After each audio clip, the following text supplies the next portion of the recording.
A notícia que move hoje com muitas pessoas, né, que acompanharam esses últimos anos é a morte do ditador Fidel Castro, né, hoje, né, aos seus 90 anos. E aqui a gente vê nas imagens trazidas, né, e é aquela nós estamos falando de verdade e mentira, né, o que é trazido até em algumas agências de notícia é que uma boa parte do povo está comemorando, né? Eu tenho a impressão que até aqui no Brasil tem gente entristecida, né? Move com as pessoas o que é verdade e o que não é verdade. É uma pergunta, quem é que está certo, quem é que está errado, né? O doutor Bruno Elvis, no intervalo comercial, dizia para nós, né? Nós começamos o assunto sobre a palavra pensar, parar para pensar, e ele citava algo ainda da época de aluno de medicina, né? Exato. Doutor, seja bem-vindo, né? Muito obrigado, bom dia, Leandro, bom dia, José Nilton, é uma satisfação estar aqui com vocês. E o tema que vocês estavam abordando antes da minha chegada é extremamente interessante, inteligente e nos faz pensar o que nós precisamos hoje. Com a situação que vivemos, do ponto de vista político, econômico, social, enfim, nós que temos condições um pouco mais diferenciadas de pensar, precisamos talvez pensar pelos demais. Agora, o senhor citava um episódio no curso de medicina, né? Isso que em época, doutor? O senhor lembra da data? Sim. Eu entrei na Faculdade de Medicina em 63 e em 64... Houve o golpe militar. Sim, exatamente. E aí um oficial militar foi na nossa sala de aula e disse que, como estudantes de medicina, nós não precisávamos nos preocupar com política. Nós precisávamos aprender, estudar medicina. Nós estávamos numa escola de medicina e deveríamos ser médicos. Aí nós temos a repressão. Um bom modelo para as pessoas em casa, um bom exemplo para quem é estudante de psicanálise, psiquiatria ou de psicologia, do modelo da repressão. A repressão é exatamente isso, é uma censura que nos diz, isso não pode, dentro do psiquismo humano. A partir daí, o que não pode e que precisa, vai encontrar vias de expressão. Vai aparecer através dos sonhos, que é uma forma de expressão inconsciente, através do pensamento, através dos sintomas neuróticos, etc, etc. Agora imagina, né, a pessoa fazer medicina e sem pensar, né? Porque não é impensável. É impensável. Mas acontece por uma visão repressora, né? Ele só entende que aquilo ali tem que ser feito automatizado. E a situação repressora não é de um lado ou de outro, dos dois lados, né? Sem dúvida. Porque também, eu lembro da história contada de Camboja, né? Onde tiraram todos os médicos profissionais liberais e mandaram para o campo. Sim. Na China também houve um fenômeno semelhante. Para eliminar. Né? Sim, o pensamento. E eram ditaduras de extrema esquerda. Chegou uma hora que não tinha mais médico para atender, tiveram que buscar, só que muitos já tinham morrido no campo, né? Porque são coisas diferentes. Né? É difícil de dirigir pessoas que pensam. É muito mais difícil. Elas contestam, elas têm opinião própria, elas divergem. E esses sistemas de exceção têm como tônica isso, não deixar pensar. Sim. Eu até, né, estamos falando em pensar e falando também em crenças, né, Nilton? De certa maneira, né? Tabus, crenças, da repressão. Dias atrás, eu assistia num programa de televisão dizer que em pessoas que têm acometidas de doenças graves, né, e que são ligadas a determinada crença, tem mais chance de sobrevivência. Ao mesmo tempo que nós somos com mais clareza de pensar e menos crença, nós somos mais frágeis organicamente. Bom, aqui eu tenho um médico na área de oncologia, né, proctologia, né, que diariamente tem isso ao seu lado, né, e tenho a área de psicanálise. E é uma pergunta boa para ouvir dos dois, né? Eu acho nesse encaminhamento, né, Nilton? Eu acho que a pessoa, do ponto de vista psicanalítico, Leandro, do psiquismo, uma pessoa que tem uma crença, é uma pessoa que pensa, seguindo a metáfora do Dr. Bruno, pensa mais, é mais sensível, é mais espiritualizado, olha mais para dentro de si, sente mais, é mais sensitivo. Consequentemente, ela tem alguns elementos que as outras pessoas não têm, mais desenvolvido. Não que as pessoas não tenham o potencial, mas não têm desenvolvido o potencial. Consequentemente, uma pessoa que é mais espiritualista, e eu vou tirar a crença e vou usar a expressão espiritualista, porque o espiritualista é mais dentro da questão humana, não tem que ver com religião. Uma pessoa pode ser espiritualista e ser católica, muçulmana, judia, etc. Ou Até ateia. Até? Ateia. Até ateia. Assim é. Mas ela não deixa de ser espiritualista. Ela não deixa de ser espiritualista. Então, essa questão espiritualista faz com que a pessoa tome mais contato consigo, contato com o outro, pense mais, sinta mais, observe mais, se autoexamine mais. Essa pessoa vai melhorar, evidentemente vai ter condições de melhorar mais do que a que não, simplesmente não olha. Se uma pessoa tem um câncer e ela pensa sobre o seu câncer, pensa sobre a sua vida, pensa sobre aquilo que levou ao câncer, sobre a sua história, pensa sobre o que conversa com o médico, com o oncologista, com o seu cirurgião, se ela está mais atenta, mais ligada, se ela tem uma percepção mais profunda das coisas da vida, essa pessoa evidentemente vai obter resultados completamente diferentes daquela que está brincando, que acha que não é nada, que um câncer é uma coisinha de nada, que nem precisa fazer tratamento.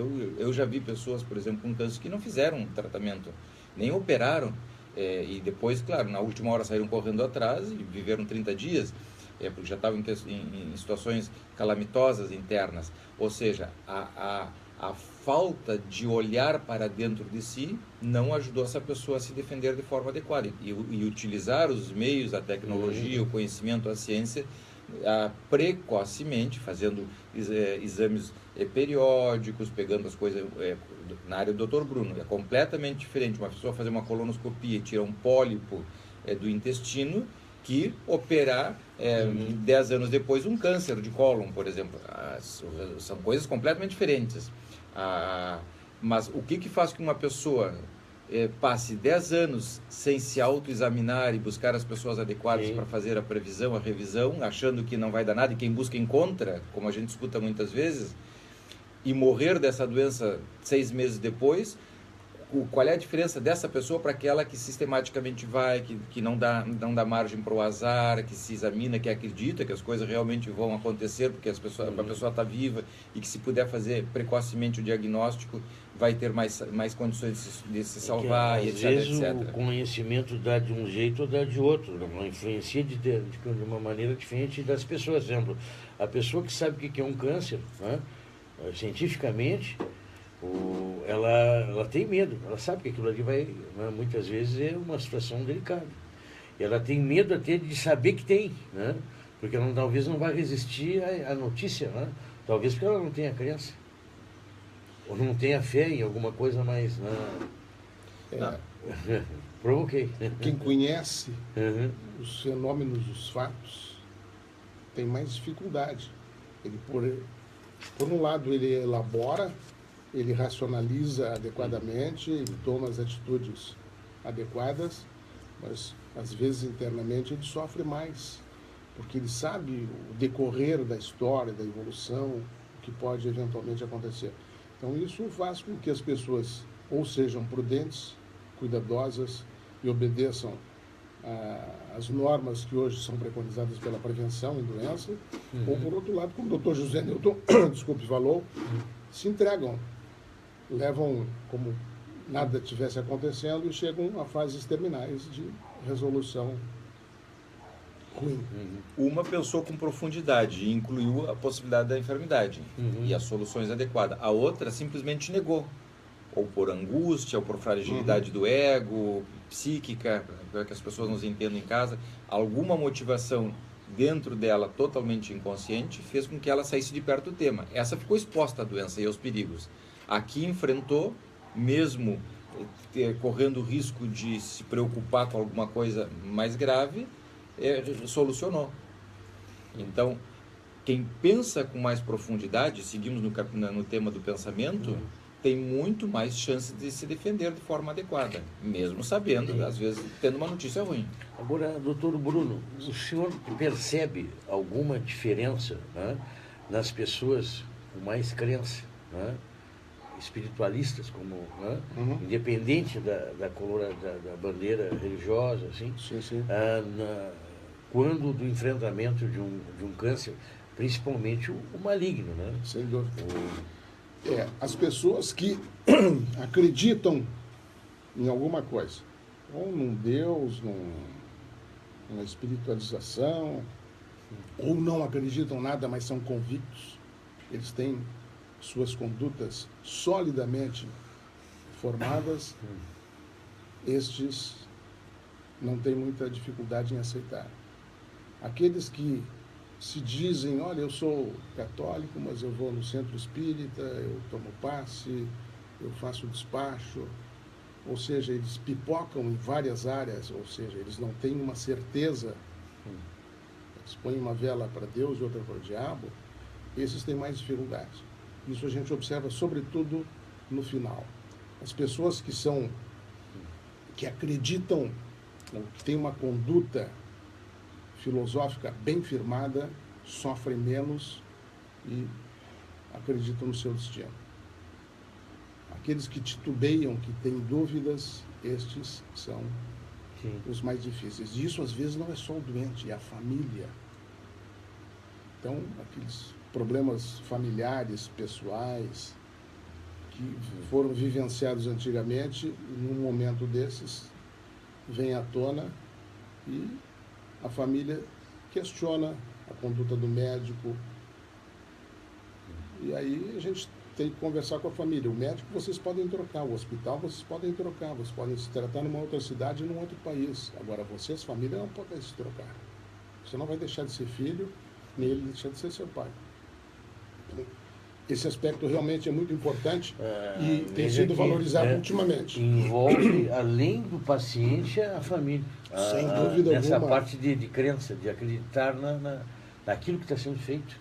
Eu estava visualizando mais assim um aspecto terminalidade, a finitude. Certo. E aceitar a finitude, nesse sentido, aceitar a finitude. Exatamente, eu acho que esse é basicamente o que entra em choque. O doutor José Nilton pode esclarecer melhor esse pensamento. Essa situação de terminalidade, de finitude, é que choca. Quem tem conceitos bem firmados não titubeia. Agora a família às vezes titubeia. Sim. Nilton, aí já vamos para um outro capítulo, no caso da finitude, do término. Né? Bom, o tema da morte é um tema limite que foge da normalidade, ou pelo menos do comum.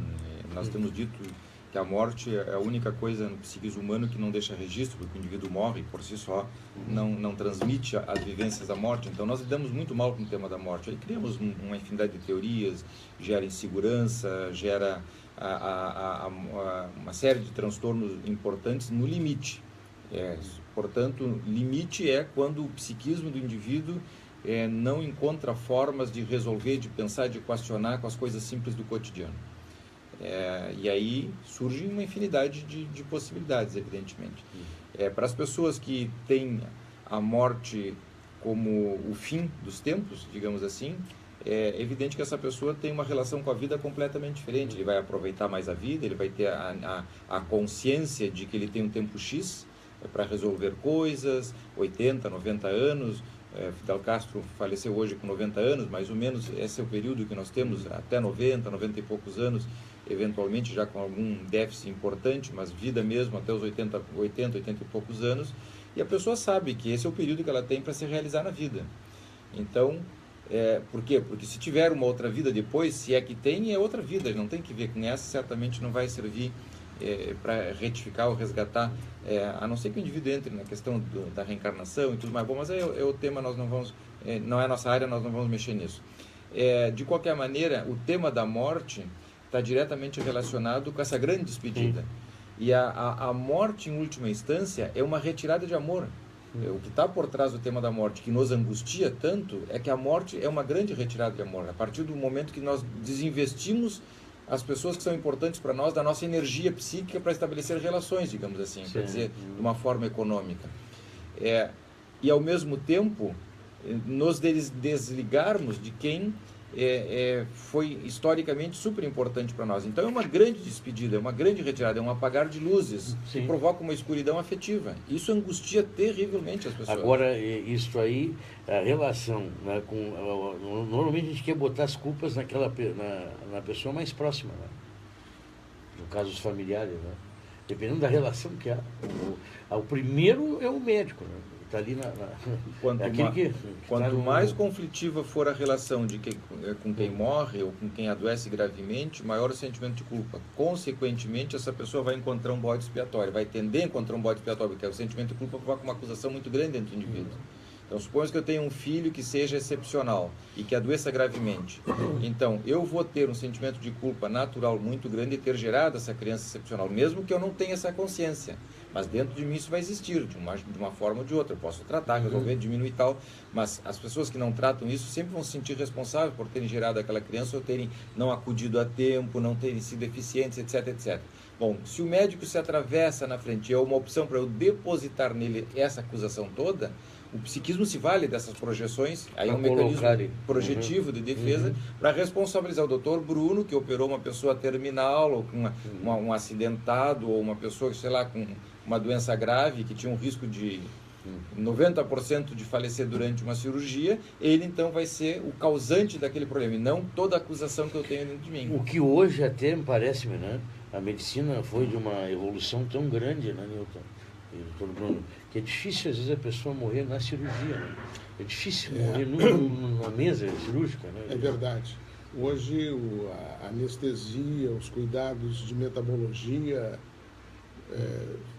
melhoraram muitíssimo. Então, a mors in tabula, que o cirurgião teme, essa realmente diminuiu bastante. Agora, esse mecanismo de jogar no médico, na estrutura, no hospital, nos outros familiares, sobre a evolução de um ente querido, isso é um fato muito comum, muito frequente.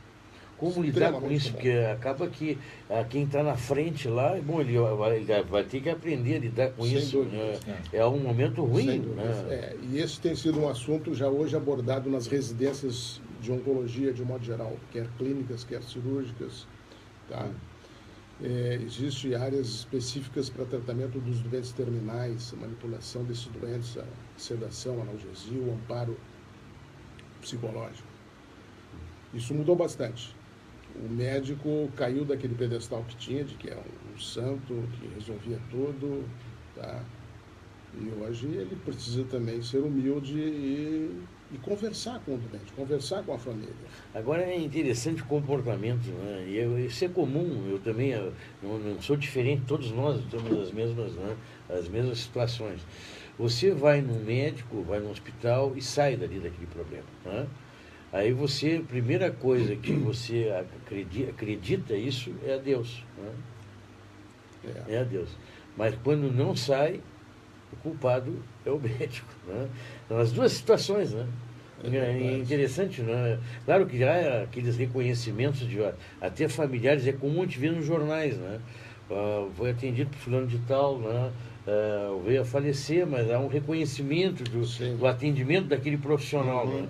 E existe também esse outro ponto, as diferenças de comportamento, e aí envolve, como o senhor diz, a família, né? Normalmente a família que ela cria uma ideia, né? Famílias mais saudáveis emocionalmente vão administrar o problema de uma forma mais equacionada, mais perto do normal. Famílias muito doentes, muito transtornadas, vão encontrar explicações ou soluções deformadas para a morte ou para esse ente, esse familiar que está passando por um mau momento. Vai depender da saúde mental das pessoas. Dificuldades anteriores que essa família não resolveu, vem à tona e aí super agudizadas. Exatamente. Bem, eu tenho que fazer um nosso último intervalo comercial. Faltam 3 minutos para as 10, né? E assim nós vamos às mensagens gravadas. Já voltamos com o Dr. Bruno Helvig, na área de proctologia, e agora nos aprofundamos mais na parte da proctologia com o Dr. José Newton. E nós despedimos o pessoal em casa no Facebook, que é de psicanálise especificamente, para deixar liberado só para o doutor. Até porque também tem a capacidade de bateria ali, que é limitante, né? Nós vamos ao intervalo então e assim voltamos. É isto aí. Bom. E as atividades rurais?